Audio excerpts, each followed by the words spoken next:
For so many of us, it was the magical place, a literal kingdom of play. But then it felt like almost overnight. It just vanished.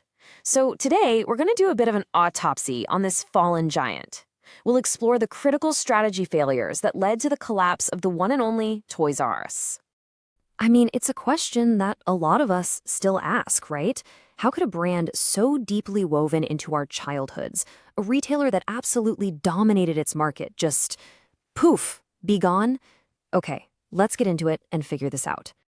You know, to really understand the fall, we first have to appreciate the incredible height they fell from. Toys R Us wasn't just some store you went to.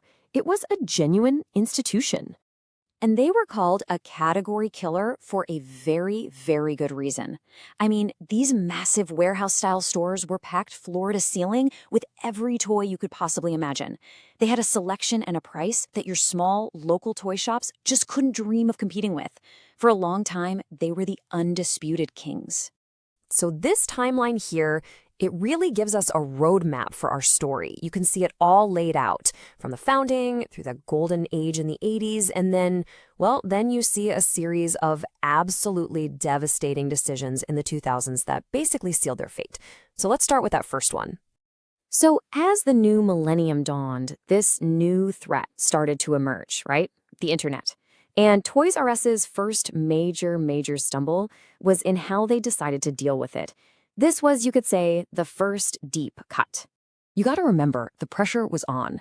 Building a top-tier e-commerce operation from scratch is incredibly hard. It's expensive and it's slow. So they looked for a shortcut. They looked for a partner who had already kind of figured it all out. And that partner was Amazon. Now this is where it gets really wild. Look at the gap between the promise and the reality. The idea was amazing. Instant online dominance, right? But what actually happened was a complete strategic catastrophe.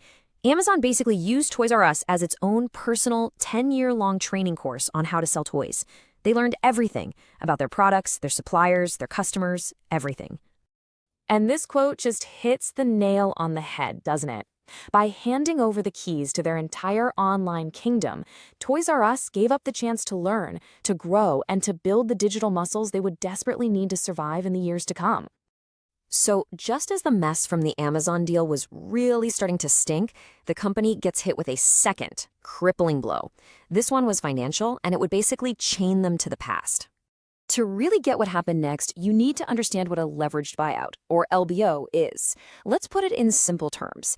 It's kind of like buying a house with a gigantic mortgage, but instead of you being responsible for the payments, the house itself is. The new owners literally loaded all the debt from their purchase directly onto Toys R Us's books. And the size of that debt was, well, it was just staggering. $6.6 billion. Can you imagine trying to run a business when you have to make hundreds of millions of dollars in interest payments every single year before you even pay for toys or staff? It's an absolutely crushing weight. And here's the crucial point. All that money that should have been going into fixing up their aging stores, or building their own modern website after the Amazon deal blew up, or developing a decent mobile app, all of it was just being funneled into servicing this massive debt. They were completely trapped. So this leads us to the final wound. Starved of cash, years behind on technology, Toys R Us completely failed to adapt to the new way people were shopping, what we now call the omni-channel experience. I mean, think about how you shop today. It's a smooth blend of digital and physical, right? You might see something on social media, check on your phone if the local store has it, and then maybe swing by to pick it up an hour later. It's all connected. It's seamless. But the Toys R Us experience, it was the exact opposite of this.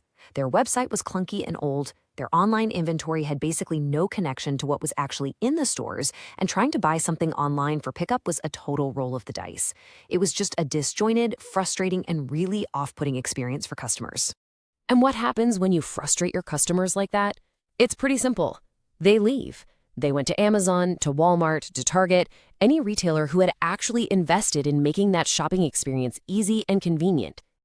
Okay, so after looking at all the evidence, what's the final verdict here? What are the big takeaways from this whole retail autopsy? It really boils down to these three massive failures. First, they gave their future away to a competitor. Second, they took on so much debt they couldn't afford to invest in that future. And third, They just failed to build a shopping experience that anyone in the modern world actually wanted. You can see how each mistake just made the others even worse. Ultimately, this isn't just a sad story about Geoffrey the giraffe. It's a powerful, universal business case study. It's a lesson that applies to literally any industry. If you fail to see what's coming and you don't adapt, you risk becoming a relic of the past. And that really leaves us with one final, kind of haunting question, doesn't it?